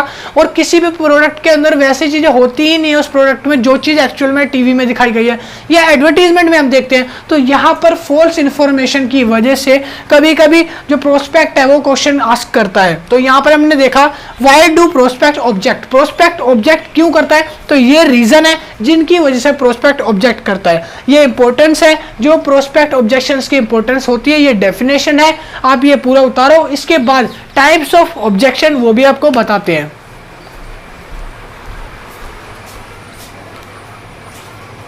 फ्रेंड्स तो आपने उतार लिया होगा। तो अब हमारा जो नेक्स्ट कॉन्सेप्ट है वो है हमारा यहाँ पे टाइप्स ऑफ ऑब्जेक्शन। तो पहले हम सीखेंगे टाइप्स ऑफ ऑब्जेक्शन कितने टाइप्स के होते हैं, कौन कौन से टाइप्स के होते हैं। तो टाइप्स ऑफ ऑब्जेक्शन टोटल यहाँ पे मैंने 7 टाइप्स के लिखे हुए हैं, आपको दिख रहा होगा, बाद में आपने उतार लेना। पहला आता है यहाँ पे प्राइस और वैल्यू ऑब्जेक्शन। देखो अगर कोई कस्टमर या कोई भी प्रोस्पेक्ट आपसे प्राइस या वैल्यू से रिलेटेड कोई भी ऑब्जेक्शन करता है कि मान लो इसका प्राइस 20 रुपए है, बगल वाली कंपनी जो है हमारी राइवल कंपनी उसमें 10 रुपए मिल रहा है, या फिर इसकी क्वालिटी कैसी है, तो ये सारा प्राइस एंड वैल्यू ऑब्जेक्शन कहलाता है, ठीक है। सेकंड आता है यहाँ पे प्रोडक्ट और सर्विस ऑब्जेक्शन। आपकी प्रोडक्ट से, क्वालिटी से या किसी भी सर्विस से वो नाखुश अगर अनसेटिस्फाई होगा तो वो उस पर भी ऑब्जेक्शन उठाएगा, जिसको हम बोलते हैं यहाँ पे प्रोडक्ट और सर्विस ऑब्जेक्शन, ठीक है। Point number 3, source objection. Source objection मतलब कि आपने जहां से भी सोर्स इकट्ठा करा या जिस भी सोर्स के जरिए वो आया, वो सोर्स कैसा था उसके बारे में ऑब्जेक्शन पूछ सकता है आपसे, ठीक है। Point number 4, hidden objection. कुछ ऐसी चीजें होती है जो उसके मन में बैठी रह जाती है, जो भी हमारा प्रोस्पेक्ट है, कंज्यूमर है, कंपनी को लेकर, वो ऑब्जेक्शन कभी कभी पूछता है तो कभी कभी नहीं पूछता, जो कि हमारे हिडन ऑब्जेक्शन कहलाता है, और कंपनी पे बुरा इंपैक्ट डालते हैं सारे हिडन ऑब्जेक्शंस। उसके बाद आता है प्रोकास्टिनेटिंग ऑब्जेक्शन। कह रहा है ऐसे ऑब्जेक्शन जब हमने किसी भी अपनी टीवी पे या एडवर्टीजमेंट में ऐड जब दी थी, वहां पर जो ऐसी अनफेमिलियर चीज है जो नहीं होनी चाहिए थी, जो असली में पूरे प्रोडक्ट या सर्विस के अंदर आपकी रिलेवेंट नहीं है, तो उन ऑब्जेक्शन को प्रोनिकास्टिंग ऑब्जेक्शन कहते हैं। अब हम बात करते हैं ऑब्जेक्शन नंबर 6 की, जिसके अंदर है क्वालिटी ऑब्जेक्शन। आपकी प्रोडक्ट की क्वालिटी कैसी है जो आप दिखा रहे हो। मान लो मैंने इसमें लिखा 300 ग्राम इसमें अच्छा सा इंक डाल रखी है, मान लो एक पार्ले जी बिस्कुट है, मैंने लिखा इसमें प्रोटीन है 200 ग्राम, आपको कैलोरी मिलेगी इसमें 500 ग्राम, एक्चुअल में कैलोरी उसकी 4 या 5 ग्राम है बस, तो ये फॉल्स इंफॉर्मेशन है क्वालिटी की। उसके बाद यहाँ पे लिखा है 7 कंपटीशन ऑब्जेक्शन। जो भी आपका कंपटीशन ऑब्जेक्शन होता है, जो भी आप दूसरे लोगों से कंपटीशन अगर मार्केट चला रहे हो, तो एज अ सेल्स पर्सन आप दूसरे लोगों से बेनिफिट अगर ले रहे हो या दूसरे लोगों के मुकाबले प्रोडक्ट बना रहे हो, तो आपके प्रोडक्ट में क्या खास चीज है, क्यों वो लेगा, तो वो ऑब्जेक्शन उठा सकता है। अब उसके नीचे हमने देखा ऑब्जेक्शन जो है बहुत सारे टाइप के होते हैं। अब हमने यहाँ पे सीखेंगे methods of handling objections. Objections को हैंडल कैसे करा जाए, ऑब्जेक्शंस के अंदर कैसे कैसे देखा जाए। तो पहला आता है यहाँ पे लिखा है do maintain A healthy, friendly and positive attitude. कभी भी कोई भी कंज्यूमर प्रोडक्ट आपका जो सामने वाला है प्रोस्पेक्ट कुछ भी पूछे तो आपको प्यार से, नरमाई से जवाब देना होता है। कभी भी एटीट्यूड नहीं दिखाना या फिर कुछ ऐसा चीज नहीं करनी जो अनअवेयर हो, जो उसको बुरी लगे, ठीक है। अगर मान लो वो पूछता है इसका रेट इतना हाई क्यों है, तो आप बोलो इतना अमीर हो के यार इतनी छोटी सी चीज पूछ रहे हो मेरे से, तो वो वहाँ पे गुस्सा हो जाएगा। आपको फ्रेंडली जवाब देना है, कोई भी ऐसा जवाब कि सर, जैसे कि मान लो उसने पूछा कि इसका कलर ब्लैक क्यों है, सर ये कोई से भी कलर में आ सकता है, ब्लैक, व्हाइट, रेड, अगर आपको कोई सा चाहिए मैं वो भी आपको दिखा दूंगा, सिंपल सी बात, बस बात खत्म। उसके बाद इसी तरह से second, do not take objection personally. Objection को पर्सनली नहीं लेना चाहिए, क्योंकि आप कंपनी में काम कर रहे हो, कंपनी का प्रोडक्ट है, आपका नहीं है, आपके बाप का नहीं है वो, तो इसलिए पर्सनली तो लेने का ही नहीं बोले तो। उसके बाद पॉइंट नंबर 3 यहाँ पे do listen closely to an objection, किसी भी ऑब्जेक्शन को सुनो और सुन के उसका क्लोजली जितना हो सके जवाब देने की कोशिश करो। ऑब्जेक्शन मान लो पूछा गया है कि वो पेड़ पे चिड़िया क्यों बैठी है, हम बता रहे हैं उसके बाद कि वो घर बन रहा था ना, तो घर बना था उसमें रामलाल रहा करता था, वो आम लेने उस घर पे जाया करता था, फिर वो पानी भरा करता था, उसके बाद वहां पे गया तो एक चिड़िया बैठी, तो हमने जवाब दिया। तो भाई ऐसा नहीं चलेगा, क्लोजली घुमा फिरा के जवाब देना बंद करो, इतना टाइम वेस्ट नहीं करना चाहिए प्रोस्पेक्ट या कंज्यूमर का। उसके बाद point number 4, don't be defensive, this is not a sign of positive attitude. अपने आप को कभी भी डिफेंसिव मत बनाओ, खुद अपने आप की अपनी फियर्स को अनफेयर करो, या फिर बोल सकते हो अपने आप को खुद ही टैकल करना सीखो, लोगों से बातें करना सीखो, कभी भी अपने आप को डिफेंसिव मत बनाओ। अगर मान लो कोई भी कंज्यूमर आपके पास पूछने कुछ भी आता है, आपको वो जवाब ही नहीं आ रहा, तो आप किसी दूसरे को, ओए रामू इधर ही हो सर कुछ पूछ रहे हैं, अब इनसे पूछ लो सर आप, तो आप कंपनी में किस लिए हो, वहां पे क्या कर रहे हो भाई, निकलो यहाँ से फिर जब तुम्हें कुछ आता ही नहीं है। तो ऐसे लोगों से कोई भी चीज बाय नहीं करता, तो ये चीज जो है पॉजिटिव साइन नहीं होता बिल्कुल भी। Point number 5, don't let an objection go by without an answer. यहाँ पे लिखा कोई भी ऑब्जेक्शन अगर कोई उठाता है तो उसका आंसर दिए बिना उसको मत भेजो, बिना आंसर के अगर वो चला जाएगा तो मतलब कि आपको नहीं आता, आपसे कुछ पूछा और आप क्या कर रहे हो, खड़े खड़े स्माइल पास कर रहे हो, सॉरी सर ऐसा है ना कि मतलब कि अभी मैं नया आया हूँ तो अभी इतना पता नहीं है, तो ऐसे ऐसे करोगे यार, जब तुम्हें पता नहीं है तो वो क्यों खरीदेगा। तो यहाँ पर अपने आप के जो क्वेश्चंस हैं अपने से पूछो। नॉर्मली टाइप जब तुम भी जाते हो दुकान पे सामान खरीदने, 10,000 की ड्रेस पसंद आ रही है तो कुछ तो बार्गेनिंग कराओगे, कुछ तो क्वेश्चन आप भी करते हो, तो सिंपल कंज्यूमर ने कर लिए तो जवाब देना सीखो उसे, ठीक है, मतलब कि प्यार से जवाब देना। तो यहाँ पर बिना आंसर के कंज्यूमर को नहीं भेजना। उसके बाद नीचे हम पढ़ेंगे मेथड्स ऑफ हैंडलिंग ऑब्जेक्शंस, कौन कौन से मेथड्स हैं जिनसे हम ऑब्जेक्शंस को इजीली हैंडल कर सकते हैं। तो यहाँ पे मैंने कुछ मेथड्स लिखे और यहाँ पे हैंडल करने के तरीके लिखे हैं। यहाँ पे ऑब्जेक्शन, यहाँ पे तरीके कैसे हैंडल करें। पहला आता है यहाँ पे डायरेक्ट डेनियल, अगर कोई डायरेक्ट सीधा सवाल पूछ दे छूटते ही, तब उसको यूज विद अटमोस्ट केयर, उसकी केयर करते हुए प्यार से नरमाई से जवाब दो।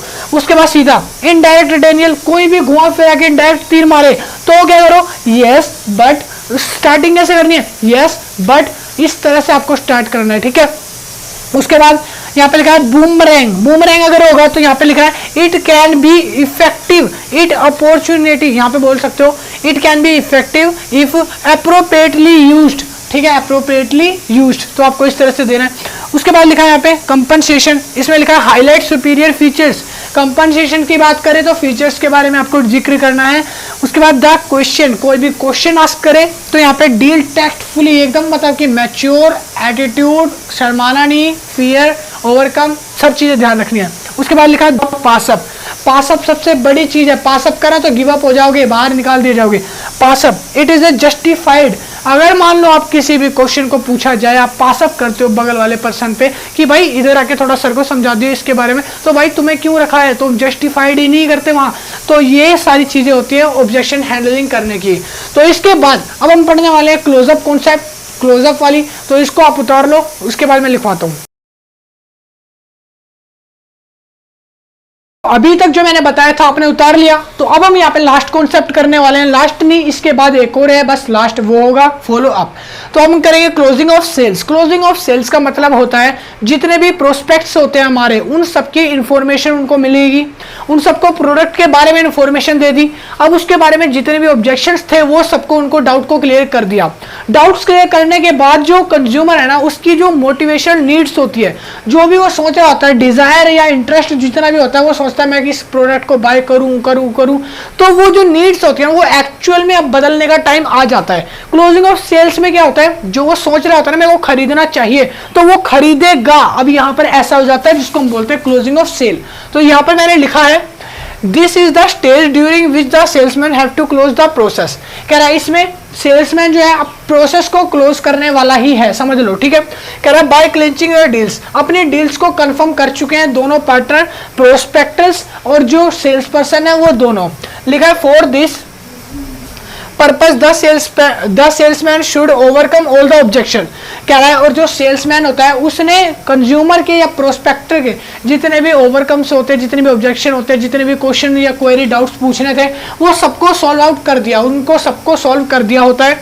आगे लिखा this is the stage during which the prospective consumer are converted in actual consumer. और यहाँ पर जो हमारा कंज्यूमर होता है वो प्रोस्पेक्टिव कंज्यूमर ना होकर अब एक्चुअल कंज्यूमर में बनने में आने लग रहा है। ठीक है, बोल सकते हो एक्चुअल कंज्यूमर बनने वाला है हमारा। ठीक है, तो यहाँ पे जैसे ही वो एक्चुअल बन जाएगा, माल उसको बिक जाएगा, उसके बाद सेल को क्या करेंगे, क्लोज करेंगे, जिसको हम बोलते हैं क्लोजिंग ऑफ सेल्स। समझ आ गया।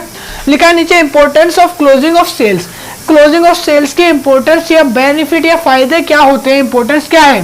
पहला, it brings profit to the organisation and finalising of sales take place in this stage only. कह रहा है सिर्फ एक यही ऐसी स्टेज है जहां पर ऑर्गेनाइजेशनल में किसी भी प्रोस्पेक्टिव के सारे डाउट्स क्लियर होते हैं और यहाँ पर वो किसी चीज को बाय करने के लिए फाइनली रेडी हो जाता है इस स्टेज के अंदर। सेकंड पॉइंट यहाँ पे लिखा है, it improves the moral and self confidence of the salesman. कह रहा है इस जगह पर सेल्फ कॉन्फिडेंस जो है बहुत ज्यादा बढ़ जाता है किसी कंज्यूमर का प्रोडक्ट को लेकर। यहाँ पर जो सेल्समैन है वो अपने काम में सफल हो जाता है, उसको कॉन्फिडेंस जो जीतना था वो जीत लेता है, उसको ओवरकम हो जाता है। ठीक है, उसके बाद लिखा third, A successful close enrichment this salary commission of the salesman. कह रहा है जब यहाँ पर सक्सेसफुल सारी डील हो जाती है उसके बाद एक जो सेल्स पर्सन है बोल सकते हो उसको सक्सेसफुल के चांसेस भी मिलते हैं, साथ ही साथ उसके सैलरी, बोनस, कमीशन, रिफंड ये सारी चीजें भी मिलती है अपनी सैलरी के साथ साथ। ठीक है, क्योंकि वो अपनी सेल्स में कामयाब हो जाता है। उसके नीचे मैंने लिखा reason for failure to close, difficulties in closing the sales. Closing of sales में क्या क्या मुश्किलें, रुकावटें, डिफिकल्टीज आती है, मुश्किलें आती हैं और ये कभी कभी फेल हो जाती है। क्लोजिंग ऑफ सेल्स फेल क्यों होती है उसके कारण हम यहाँ पे जानेंगे। ठीक है, तो नीचे मैंने लिखा पहला, the salesman did not present an ideal solution. कह रहा है जो सेल्समैन है कभी कभी वो आइडियल सॉल्यूशन नहीं दे पाता या फिर अच्छी प्रेजेंटेशन नहीं दे पाता, जिसके कारण कंज्यूमर को लगता है कि अभी इसको अच्छे से नहीं पता कुछ भी कंपनी के बारे में या प्रोडक्ट के बारे में, ये कोई नया बंदा रखा गया है। ठीक है, इसलिए वो छोड़ के चला जाता है। सेकंड पॉइंट आता है poor and inadequate presentation by salesman. कह रहा है सेल्समैन के द्वारा ऐसी गंदी तरीके से किसी भी को ट्रीट करना या किसी प्रोस्पेक्टिव को समझाना या समझाना ताकि वो वहां से छोड़ के ही चला जाए। ठीक है, अब जो प्रोस्पेक्टिव है उसको चाहिए एक्चुअल नॉलेज जो भी अच्छे से समझाए। जैसे मैं आपको ये समझा रहा हूँ, अभी मैं अटकने लगूंगा ज्यादा या फिर ज्यादा हिचकिचाऊंगा, समझाने में शर्म आ रही है मेरे को, मैं नहीं बोल पाऊंगा, अटक अटक के बोलूंगा, तो आप लोग सुनोगे नहीं, आप लोग यहाँ से चले जाओगे, आप रिमूव कर दोगे, वीडियो बंद कर दोगे। ठीक है, तो ये ही चीज होती है एक्चुअल सेल्समैन के साथ। उसके बाद लिखा टाइमलाइन मिसअंडरस्टैंडिंग। कभी कभी टाइमलाइन को ध्यान रखना पड़ता है। एक कस्टमर के पास जो है ना टाइम ज़्यादा नहीं होता, उसके पास थोड़ा ही टाइम होता है। उसको 4-5 मिनट में अगर आपने उसको सारा समझा दिया, हर चीज़ उसको क्लियर कर दी, उसके डाउट समझा दिए, तो वो खरीदने के लिए तैयार हो जाता है, वरना वो वहाँ से छोड़ के चल देता है। उसके बाद point number D, lack of urgency is not build by the salesman of in the prospects. कह रहा है प्रोस्पेक्ट्स के अंदर उनका विश्वास, उनकी ज़रूरतों को समझना अगर हम नहीं पाते या फिर ज़रूरतों को समझ नहीं पाते, उनका विश्वास नहीं जीत पाते, तो इस जगह पर सारी चीज़ें खराब हो जाती है। उसके बाद यहाँ पे लिखा the objections of the prospects was not properly handled. कह रहा है किसी भी प्रोस्पेक्ट्स के ऑब्जेक्शंस को अच्छे से हैंडल नहीं कर पाता सेल्स पर्सन या सेल्समैन, तो वहाँ पर उसको लगता है कि ये अभी ज़्यादा सीखा साखा नहीं है, तो इस जगह पर वो वहाँ से चल देता है। तो ये थे कुछ इसके डिफ़िकल्टीज जिसके कारण सेल्स क्लोज हो जाती है, होते होते रह जाती है और सेल्स यहाँ पर नहीं होती एक तरह से। उसके बाद नीचे लिखा है techniques of closing the sales. अब क्लोजिंग ऑफ सेल्स के टेक्निक्स क्या क्या होती है वो मैं आपको बताऊंगा। सारे आपने दुकानदारों को देखा होगा, अलग अलग कंपनी में अलग अलग किसी जगह पे जाते हो तो वहाँ पे अलग अलग टेक्निक से ट्रीट किया जाता है। मान लो जैसे मेरे को सामान मैंने पसंद किया, मैंने खरीदा, मैं जा रहा हूँ, तो बोलते हैं have a nice day, see you again, ऐसे ट्रीट करते हैं, या फिर वो कुछ प्रेजेंट दे सकते हैं, उसकी जगह गिफ्ट दे सकते हैं, तो इस तरह से वो ट्रीट करते हैं। सबके अलग अलग मेथड है। तो क्लोजिंग ऑफ सेल्स की टेक्निक्स क्या क्या होती है? पहला आता है द डायरेक्ट क्लोज। सीधा डायरेक्ट क्लोज, आपने सामान खरीदा, मैंने सामान दिया, पैक करा, बस जाओ, ठीक है, बस इतना, कुछ भी नहीं बोलना। अल्टरनेट क्लोज क्या होता है? मान लो आपने टी शर्ट ली, उसके बाद हम सेल्स क्लोज कर रहे हैं, आप जा रहे हो दुकान से, हम बोलेंगे फिर भी सर रेड लिए या ग्रीन लिए, वैसे रेड बहुत अच्छा कलर है सर, तो ये अल्टरनेट क्लोज, सामने वाले को लगे कि हाँ भाई मेरे से किसी ने कोऑर्डिनेशन बना रखा है, ठीक है, रिलेशन सा हो जाता है, कैसा, अट्रैक्शन। उसके बाद लिखा है third the half Nelson close, fourth लिखा है यहाँ पे द अजम्पशन मेथड, फिफ्थ लिखा है द बिल्डअप मेथड, सिक्स्थ लिखा है नैरोइंग द चॉइस, ठीक है। तो यहाँ पर ये सारी टेक्निक्स है जो मैं आपको डिफाइन कर रहा हूँ, जो मैं आपको बस पॉइंट्स बता रहा हूँ। उसके बाद लिखा है यहाँ पे द ट्रैप क्लोज, उसके बाद लिखा है यहाँ पे जो हमारी पॉइंट नंबर 8 है वो लिखा है द सिंपैथी क्लोज, ठीक है। तो इसके बाद भी वैसे पॉइंट्स तो कम से कम 20 हैं, मगर इतने तो पेपर में पूछता ही नहीं, हद मार के एक आध पूछेगा, नहीं तो नहीं पूछता ज्यादा। तो ये थे आपके टेक्निक्स ऑफ क्लोजिंग सेल्स। तो इसके बाद जो कॉन्सेप्ट है वो भी मैं लिखवाता हूँ, पहले आप इसको उतारो।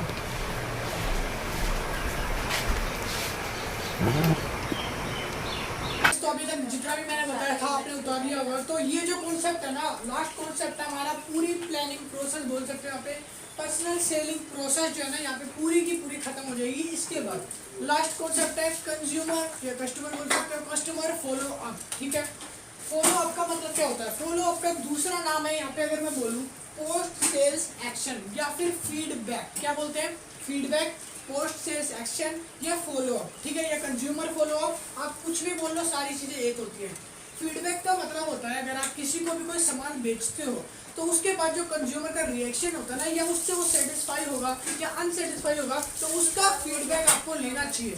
हो सकता है कोई सजेशन हो आपके लिए, कंपनी के लिए, या फिर कोई ऐसी चीज़ हो, या फिर मान लो कोई ऐसी मिसगाइड वाली चीज़ वो बताता हो, या कोई इशू आपके अंदर बताता हो, तो उसको आपको बाद में ठीक करना चाहिए, सोचना चाहिए, तो उसको बोलते हैं फॉलो अप, ठीक है। फॉलो अप एक तरह से फीडबैक होता है जो कंज्यूमर हमारे प्रोडक्ट को या हमारे गुड्स एंड सर्विस को यूज करने के बाद देता है, ठीक है। तो feedback is the most important thing in personal selling process. तो यहाँ पर ये जो लास्ट प्रोसेस है, क्या है, the last and final step of personal selling process is referred to as the follow up. क्या है? फॉलो अप एक लास्ट पर्सनल सेलिंग प्रोसेस कहलाती है। यहाँ पे लिखा the follow up involves the salesperson contacting the customer after the sales to ensure the customer is satisfied। जब कोई कंज्यूमर किसी भी सेल्स पर्सन के पास कुछ भी प्रोडक्ट खरीदता है, खरीदने के बाद जब वो जाता है तो उस जगह से वो पूरा सेटिस्फाई हो गया या नहीं हुआ, ये चीज़ फॉलो अप में वो बता सकता है। या फिर अपनी कोई एडवांटेजेस हो या फिर कोई सजेशन देना, कोई इशू है, मेजर इशूज को दिखता है, माइनर इशू, तो वो भी कंपनी को वो दे सकता है। लेटर बॉक्स होते हैं, सजेशन बॉक्स होते हैं, वहाँ वो डाल सकता है ताकि कंपनी और बेटर है उसको ग्रो कर सके, ठीक है। तो फॉलो अप मतलब कंज्यूमर के फीडबैक या फिर सजेशंस, ठीक है। उसके बाद लिखा if the customer has any exciting issues with the product the sales person will address them. अगर किसी भी कंज्यूमर को सेल्स पर्सन के गुड्स एंड सर्विस पे ज़रा सा भी डाउट है या कोई भी ऐसे एग्जिस्टिंग छोटा मोटा इशू दिखता है जिसको लगता है इसको ठीक करना चाहिए, तो वो सजेशन बॉक्स में उसको डाल सकता है, बता सकता है सेल्स पर्सन को कि आपकी इसमें ये थोड़ा इशू है, चलो मैं ले रहा हूँ मगर आपको ऐसा सजेशन दे रहा हूँ, अगली बार से आप ध्यान रखना थोड़ा। तो कंपनी उस चीज़ को उस पर फॉलो अप करेगी, उसको काम करके ठीक करती है। उसको हम एड्रेस करते हैं, जैसे sales person will address them. लिखा है a successful stage of personal selling can be effective in the ensuring. यहाँ पे लिखा है ये एक सक्सेसफुल स्टेज होती है जहाँ पर एक इफेक्टिवनेस काम किया जाता है, इंश्योरिंग करा जाता है रिपीट सेल्स को। रिपीट सेल्स क्या होती है? देखो, अगर आप अच्छे से सेल्स करते हो तो जो कंज्यूमर है मतलब कि सी है और जो सेल्स पर्सन है एस है, अगर वो एक बार इस पे आया और उसके बाद फिर चला गया, ठीक है, फिर दोबारा जो कंज्यूमर है वो सेल्स पर्सन पे आएगा, ठीक है, दोबारा आएगा और सामान खरीदेगा। क्यों? क्योंकि ये क्या है, एक तरह से रिपीट सेल होती है, ठीक है। तो यहाँ पर वो बार बार आना चाहेगा क्योंकि कंज्यूमर को बेटर सेटिस्फेक्शन आप लोग प्रोवाइड करते हो। उसके बाद लिखा evaluating the effectiveness and sales person, मतलब कि जो सेल्स पर्सन है उसकी इफेक्टिवनेस देखी जाती है और उसके जो टारगेट्स हैं वो भी वहाँ पर वो अचीव कर पाता है, ठीक है। और यहाँ पर लिखा है ऑफ सेल्स पर्सन। उसके बाद नीचे हम देखते हैं importance of customer follow up. Customer follow up जो है वो जरूरी होता है हर कंपनी में। और क्यों जरूरी होता है वो भी, सपोज करो मान लो मैं एसी के शोरूम में गया, हाँ जी भैया मैं एसी के शोरूम में गया, बड़ा अच्छा खासा एसी था मगर वहाँ पे एसी ही नहीं चलते थे, बिल्कुल भी ठंडक नहीं थी, गर्मी से आया हूँ, जून जुलाई का महीना, फिर भी अंदर भी गर्मी एकदम से, मैं झुलस के एकदम से। तो मेरे को गुस्सा आई जब मैंने वहाँ से कंज्यूमर से कुछ भी लिया, प्रोडक्ट में कमी नहीं थी मगर मैंने उनको सजेशन दिया कि गर्मी ज़्यादा बढ़ रही है, या तो पंखे लगाओ या एसी चालू करो, ये दिखाने के लिए रखें। कंज्यूमर का फॉलो अप सजेशन यही होता है, फीडबैक देना, ठीक है। तो ये जो है क्या फ़ायदे करते हैं, कंपनी को बहुत ज़्यादा इमेज करते हैं, मतलब कि कंपनी की इमेज बढ़ाने में मदद करते हैं। फॉलो अप ये एक तरह से अच्छे सजेशन होते हैं पॉजिटिव में। कह रहा है पहला इट सिक्योर ए सेल, कह रहा है ये सेल्स को सिक्योर बनाते हैं और ठीक है। सेकंड लिखा है effective follow up in secure repeat sales. अगर आप अच्छा सा फॉलो अप लेते हो या अच्छा सा फॉलो अप देते हो या सेटिस्फाई होता है कंज्यूमर, तो वो एक रिपीट सेल्स का चांस बन जाता है। कंज्यूमर बार बार उसको आना चाहेगा, आपकी प्रोडक्ट्स को बाय करना चाहेगा, ठीक है। नेक्स्ट उसके बाद लिखा है it is process where any kinds of customer dissatisfaction is removed.